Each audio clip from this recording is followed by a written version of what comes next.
شروع اللہ کے نام سے جو رحمان و رحیم ہے۔ لوگو اپنے رب کے غضب سے بچو، حقیقت یہ ہے کہ قیامت کا زلزلہ بڑی ہولناک چیز ہے۔ جس روز تم اسے دیکھو گے حال یہ ہوگا کہ ہر دودھ پلانے والی اپنے دودھ پیتے بچے سے غافل ہو جائے گی، ہر حاملہ کا حمل گر جائے گا اور لوگ تم کو مدہوش نظر آئیں گے، حالانکہ وہ نشے میں نہ ہوں گے، بلکہ اللہ کا عذاب بھی کچھ ایسا سخت ہوگا۔ بعض لوگ ایسے ہیں جو علم کے بغیر اللہ کے بارے میں بحثیں کرتے ہیں اور ہر شیطان سرکش کی پیروی کرنے لگتے ہیں، حالانکہ اس کے تو نصیب ہی میں یہ لکھا ہے کہ جو اس کو دوست بنائے گا اسے وہ گمراہ کر کے چھوڑے گا اور عذاب جہنم کا راستہ دکھائے گا۔ لوگو اگر تمہیں زندگی بعد موت کے بارے میں کچھ شک ہے تو تمہیں معلوم ہو کہ ہم نے تم کو مٹی سے پیدا کیا ہے، پھر نطفے سے، پھر خون کے لوتھڑے سے، پھر گوشت کی بوٹی سے جو شکل والی بھی ہوتی ہے اور بے شکل بھی۔ یہ ہم اس لیے بتا رہے ہیں تاکہ تم پر حقیقت واضح کریں۔ ہم جس نطفے کو چاہتے ہیں ایک خاص وقت تک رحموں میں ٹھہرائے رکھتے ہیں، پھر تم کو ایک بچے کی صورت میں نکال لاتے ہیں، پھر تمہیں پرورش کرتے ہیں تاکہ تم اپنی پوری جوانی کو پہنچو، اور تم میں سے کوئی پہلے ہی واپس بلا لیا جاتا ہے اور کوئی بدترین عمر کی طرف پھیر دیا جاتا ہے، تاکہ سب کچھ جاننے کے بعد پھر کچھ نہ جانے۔ اور تم دیکھتے ہو کہ زمین سوکھی پڑی ہے، پھر جہاں ہم نے اس پر مے برسایا کہ یکا یک وہ پھبک اٹھی اور پھول گئی اور اس نے ہر قسم کی خوش منظر نباتات اگلنی شروع کر دی۔ یہ سب کچھ اس وجہ سے ہے کہ اللہ ہی حق ہے، اور وہ مردوں کو زندہ کرتا ہے اور وہ ہر چیز پر قادر ہے، اور یہ اس بات کی دلیل ہے کہ قیامت کی گھڑی آ کر رہے گی، اس میں کسی شک کی گنجائش نہیں، اور اللہ ضرور ان لوگوں کو اٹھائے گا جو قبروں میں جا چکے ہیں۔ بعض اور لوگ ایسے ہیں جو کسی علم اور ہدایت اور روشنی بخشنے والی کتاب کے بغیر گردن اکڑائے ہوئے خدا کے بارے میں جھگڑتے ہیں تاکہ لوگوں کو راہ خدا سے بھٹکا دیں۔ ایسے شخص کے لیے دنیا میں رسوائی ہے اور قیامت کے روز اس کو ہم آگ کے عذاب کا مزہ چکھائیں گے۔ یہ ہے تیرا وہ مستقبل جو تیرے اپنے ہاتھوں نے تیرے لیے تیار کیا ہے، ورنہ اللہ اپنے بندوں پر ظلم کرنے والا نہیں ہے۔ اور لوگوں میں کوئی ایسا ہے جو کنارے پر رہ کر اللہ کی بندگی کرتا ہے، اگر فائدہ ہوا تو مطمئن ہو گیا، اور جو کوئی مصیبت آ گئی تو الٹا پھر گیا، اس کی دنیا بھی گئی اور آخرت بھی۔ یہ ہے صریح خسارہ۔ پھر وہ اللہ کو چھوڑ کر ان کو پکارتا ہے جو نہ اس کو نقصان پہنچا سکتے ہیں نہ فائدہ۔ یہ ہے گمراہی کی انتہا۔ وہ ان کو پکارتا ہے جن کا نقصان ان کے نفع سے قریب تر ہے، بدترین ہے اس کا مولا اور بدترین ہے اس کا رفیق۔ اس کے برعکس اللہ ان لوگوں کو جو ایمان لائے اور جنہوں نے نیک عمل کیے یقیناً ایسی جنتوں میں داخل کرے گا جن کے نیچے نہریں بہ رہی ہوں گی۔ اللہ کرتا ہے جو کچھ چاہتا ہے۔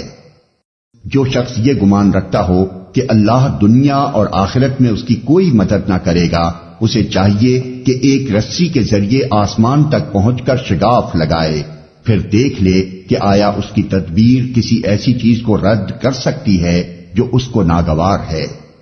ایسی ہی کھلی کھلی باتوں کے ساتھ ہم نے اس قرآن کو نازل کیا ہے، اور ہدایت اللہ جسے چاہتا ہے دیتا ہے۔ جو لوگ ایمان لائے اور جو یہودی ہوئے اور سابئی اور نصارا اور مجوس اور جن لوگوں نے شرک کیا، ان سب کے درمیان اللہ قیامت کے روز فیصلہ کر دے گا۔ ہر چیز اللہ کی نظر میں ہے۔ کیا تم دیکھتے نہیں ہو کہ اللہ کے آگے سربسجود ہیں وہ سب جو آسمانوں میں ہیں اور جو زمین میں ہیں، سورج اور چاند اور تارے اور پہاڑ اور درخت اور جانور اور بہت سے انسان اور بہت سے وہ لوگ بھی جو عذاب کے مستحق ہو چکے ہیں، اور جسے اللہ ذلیل و خوار کر دے اسے پھر کوئی عزت دینے والا نہیں ہے۔ اللہ کرتا ہے جو کچھ چاہتا ہے۔ یہ دو فریق ہیں جن کے درمیان اپنے رب کے معاملے میں جھگڑا ہے۔ ان میں سے وہ لوگ جنہوں نے کفر کیا ان کے لیے آگ کے لباس کاٹے جا چکے ہیں، ان کے سروں پر کھولتا ہوا پانی ڈالا جائے گا جس سے ان کی کھالیں ہی نہیں پیٹ کے اندر کے حصے تک گل جائیں گے، اور ان کی خبر لینے کے لیے لوہے کے گرز ہوں گے۔ جب کبھی وہ گھبرا کر جہنم سے نکلنے کی کوشش کریں گے پھر اسی میں دھکیل دیے جائیں گے کہ چکھو اب جلنے کی سزا کا مزہ۔ دوسری طرف جو لوگ ایمان لائے اور جنہوں نے نیک عمل کیے ان کو اللہ ایسی جنتوں میں داخل کرے گا جن کے نیچے نہریں بہ رہی ہوں گی، وہاں وہ سونے کے کنگنوں اور موتیوں سے آراستہ کیے جائیں گے اور ان کے لباس ریشم کے ہوں گے۔ ان کو پاکیزہ بات قبول کرنے کی ہدایت بخشی گئی اور انہیں خدائے ستودہ صفات کا راستہ دکھایا گیا۔ جن لوگوں نے کفر کیا اور جو آج اللہ کے راستے سے روک رہے ہیں اور اس مسجد حرام کی زیارت میں مانے ہیں جسے ہم نے سب لوگوں کے لیے بنایا ہے، جس میں مقامی باشندوں اور باہر سے آنے والوں کے حقوق برابر ہیں، ان کی روش یقیناً سزا کی مستحق ہے۔ اس مسجد حرام میں جو بھی راستی سے ہٹ کر ظلم کا طریقہ اختیار کرے گا اسے ہم دردناک عذاب کا مزہ چکھائیں گے۔ یاد کرو وہ وقت جب کہ ہم نے ابراہیم کے لیے اس گھر خانہ کعبہ کی جگہ تجویز کی تھی اس ہدایت کے ساتھ کہ میرے ساتھ کسی چیز کو شریک نہ کرو اور میرے گھر کو طواف کرنے والوں اور قیاموں رکوع و سجود کرنے والوں کے لیے پاک رکھو، اور لوگوں کو حج کے لیے اذن عام دے دو کہ وہ تمہارے پاس ہر دور دراز مقام سے پیدل اور اونٹوں پر سوار آئیں تاکہ وہ فائدے دیکھیں جو یہاں ان کے لیے رکھے گئے ہیں، اور چند مقرر دنوں میں ان جانوروں پر اللہ کا نام لیں جو اس نے انہیں بخشے ہیں، خود بھی کھائیں اور تنگ دست محتاج کو بھی دیں، پھر اپنا میل کچیل دور کریں اور اپنی نظریں پوری کریں اور اس قدیم گھر کا طواف کریں۔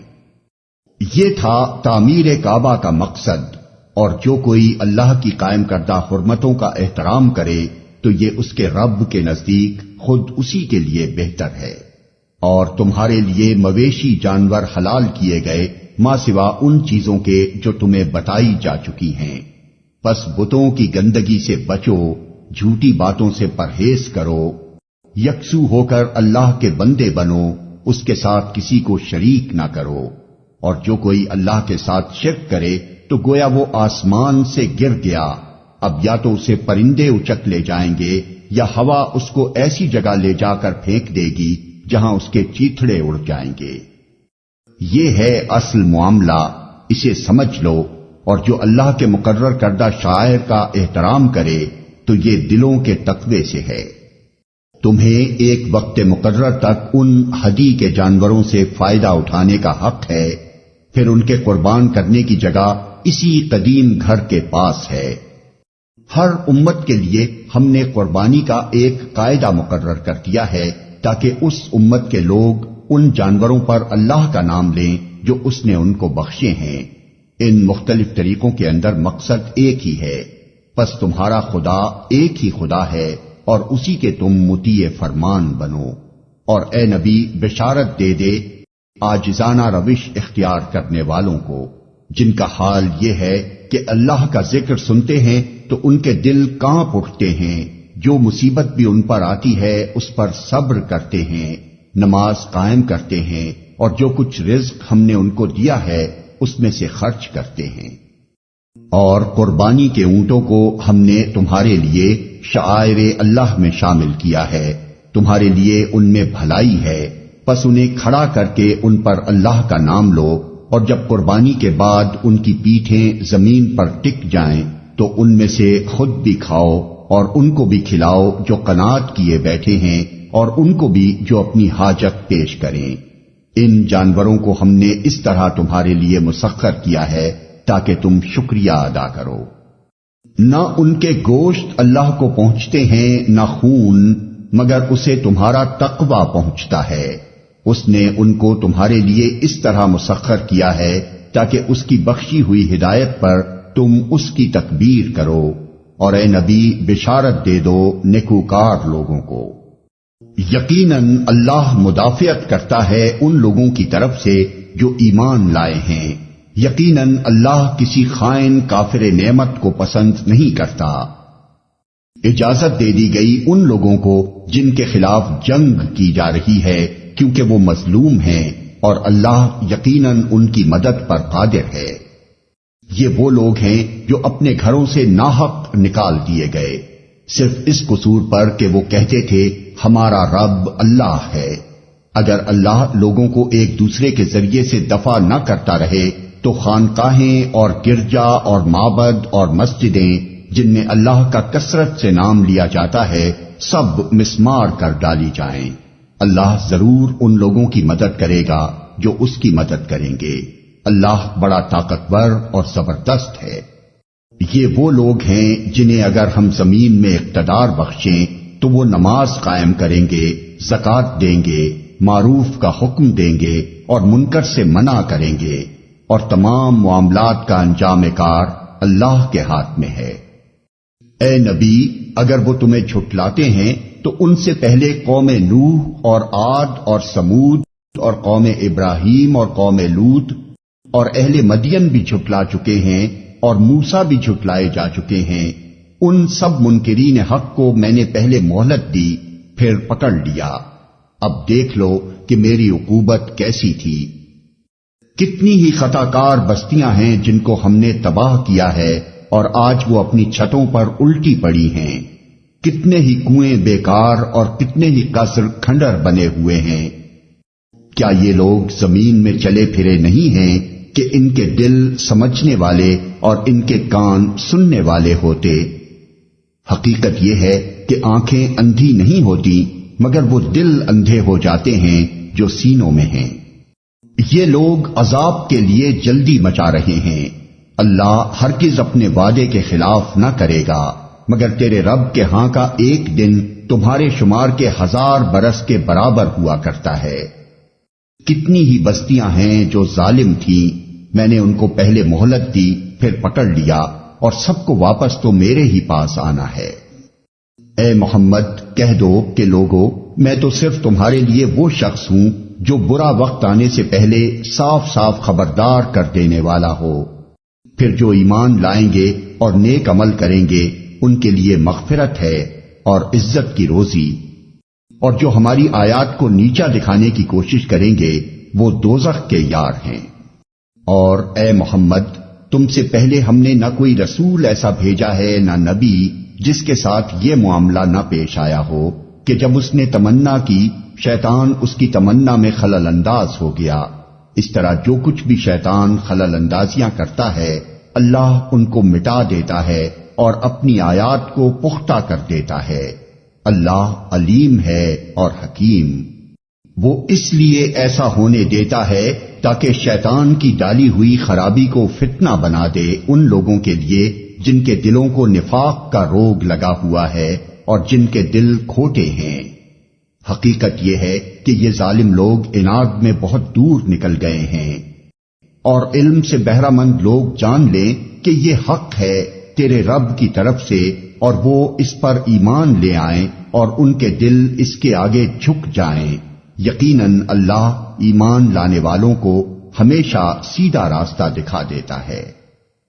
انکار کرنے والے تو اس کی طرف سے شک ہی میں پڑے رہیں گے یہاں تک کہ یا تو ان پر قیامت کی گھڑی اچانک آ جائے یا ایک منحوس دن کا عذاب نازل ہو جائے۔ اس روز بادشاہی اللہ کی ہوگی اور وہ ان کے درمیان فیصلہ کر دے گا۔ جو ایمان رکھنے والے اور عمل صالح کرنے والے ہوں گے وہ نعمت بھری جنتوں میں جائیں گے، اور جنہوں نے کفر کیا ہوگا اور ہماری آیات کو جھٹلایا ہوگا ان کے لیے رسوا کن عذاب ہوگا۔ اور جن لوگوں نے اللہ کی راہ میں ہجرت کی پھر قتل کر دیے گئے یا مر گئے اللہ ان کو اچھا رزق دے گا، اور یقیناً اللہ ہی بہترین رازق ہے۔ وہ انہیں ایسی جگہ پہنچائے گا جس سے وہ خوش ہو جائیں گے، بے شک اللہ علیم اور حلیم ہے۔ یہ تو ہے ان کا حال، اور جو کوئی بدلہ لے ویسا ہی جیسا اس کے ساتھ کیا گیا اور پھر اس پر زیادتی بھی کی گئی ہو تو اللہ اس کی مدد ضرور کرے گا۔ اللہ معاف کرنے والا اور درگزر کرنے والا ہے۔ یہ اس لیے کہ رات سے دن اور دن سے رات نکالنے والا اللہ ہی ہے اور وہ سمیع و بصیر ہے۔ یہ اس لیے کہ اللہ ہی حق ہے اور وہ سب باطل ہیں جنہیں اللہ کو چھوڑ کر یہ لوگ پکارتے ہیں، اور اللہ ہی بالادست اور بزرگ ہے۔ کیا تم دیکھتے نہیں ہو کہ اللہ آسمان سے پانی برساتا ہے اور اس کی بدولت زمین سرسبز ہو جاتی ہے؟ حقیقت یہ ہے کہ وہ لطیف و خبیر ہے۔ اسی کا ہے جو کچھ آسمانوں میں ہے اور جو کچھ زمین میں ہے، بے شک وہی غنی و حمید ہے۔ کیا تم دیکھتے نہیں ہو کہ اس نے وہ سب کچھ تمہارے لیے مسخر کر رکھا ہے جو زمین میں ہے، اور اسی نے کشتی کو قاعدے کا پابند بنایا ہے کہ وہ اس کے حکم سے سمندر میں چلتی ہے، اور وہی آسمان کو اس طرح تھامے ہوئے کہ اس کے اذن کے بغیر وہ زمین پر نہیں گر سکتا۔ واقعہ یہ ہے کہ اللہ لوگوں کے حق میں بڑا شفیق اور رحیم ہے۔ وہی ہے جس نے تمہیں زندگی بخشی ہے، وہی تم کو موت دیتا ہے اور وہی پھر تم کو زندہ کرے گا۔ سچ یہ ہے کہ انسان بڑا ہی منکر حق ہے۔ ہر امت کے لیے ہم نے ایک طریق عبادت مقرر کیا ہے جس کی وہ پیروی کرتی ہے، پس اے محمد وہ اس معاملے میں تم سے جھگڑا نہ کریں۔ تم اپنے رب کی طرف دعوت دو، یقیناً تم سیدھے راستے پر ہو۔ اور اگر وہ تم سے جھگڑیں تو کہہ دو کہ جو کچھ تم کر رہے ہو اللہ کو خوب معلوم ہے۔ اللہ قیامت کے روز تمہارے درمیان ان سب باتوں کا فیصلہ کر دے گا جن میں تم اختلاف کرتے رہے ہو۔ کیا تم نہیں جانتے کہ آسمان و زمین کی ہر چیز اللہ کے علم میں ہے؟ سب کچھ ایک کتاب میں درج ہے۔ اللہ کے لیے یہ کچھ بھی مشکل نہیں ہے۔ یہ لوگ اللہ کو چھوڑ کر ان کی عبادت کر رہے ہیں جن کے لیے نہ تو اس نے کوئی سند نازل کی ہے اور نہ یہ خود ان کے بارے میں کوئی علم رکھتے ہیں۔ ان ظالموں کے لیے کوئی مددگار نہیں ہے۔ اور جب ان کو ہماری صاف صاف آیات سنائی جاتی ہیں تو تم دیکھتے ہو کہ منکرین حق کے چہرے بگڑنے لگتے ہیں، اور ایسا محسوس ہوتا ہے کہ ابھی وہ ان لوگوں پر ٹوٹ پڑیں گے جو انہیں ہماری آیات سناتے ہیں۔ ان سے کہو میں بتاؤں تمہیں کہ اس سے بدتر چیز کیا ہے؟ آگ۔ اللہ نے اسی کا وعدہ ان لوگوں کے حق میں کر رکھا ہے جو قبول حق سے انکار کریں، اور وہ بہت ہی برا ٹھکانہ ہے۔ لوگوں، ایک مثال دی جاتی ہے، غور سے سنو۔ جن معبودوں کو تم خدا چھوڑ کر پکارتے ہو وہ سب مل کر ایک مکھی بھی پیدا کرنا چاہیں تو نہیں کر سکتے، بلکہ اگر مکھی ان سے کوئی چیز چھین لے جائے تو وہ اسے چھڑا بھی نہیں سکتے۔ مدد چاہنے والے بھی کمزور اور جن سے مدد چاہی جاتی ہے وہ بھی کمزور۔ ان لوگوں نے اللہ کی قدر ہی نہ پہچانی جیسا کہ اس کے پہچاننے کا حق ہے۔ واقعہ یہ ہے کہ قوت اور عزت والا تو اللہ ہی ہے۔ حقیقت یہ ہے کہ اللہ اپنے فرامین کی ترسیل کے لیے ملائکہ میں سے بھی پیغام رساں منتخب کرتا ہے اور انسانوں میں سے بھی۔ وہ سمیع اور بصیر ہے۔ جو کچھ ان کے سامنے ہے اسے بھی وہ جانتا ہے، اور جو کچھ ان سے اوجھل ہے اس سے بھی وہ واقف ہے، اور سارے معاملات اسی کی طرف رجوع ہوتے ہیں۔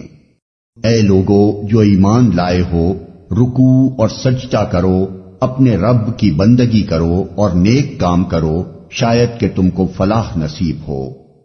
اللہ کی راہ میں جہاد کرو جیسا کہ جہاد کرنے کا حق ہے۔ اس نے تمہیں اپنے کام کے لیے چن لیا ہے، اور دین میں تم پر کوئی تنگی نہیں رکھی۔ قائم ہو جاؤ اپنے باپ ابراہیم کی ملت پر۔ اللہ نے پہلے بھی تمہارا نام مسلم رکھا تھا، اور اس قرآن میں بھی تمہارا یہی نام ہے، تاکہ رسول تم پر گواہ ہو اور تم لوگوں پر گواہ۔ پس نماز قائم کرو، زکوٰۃ دو، اور اللہ سے وابستہ ہو جاؤ۔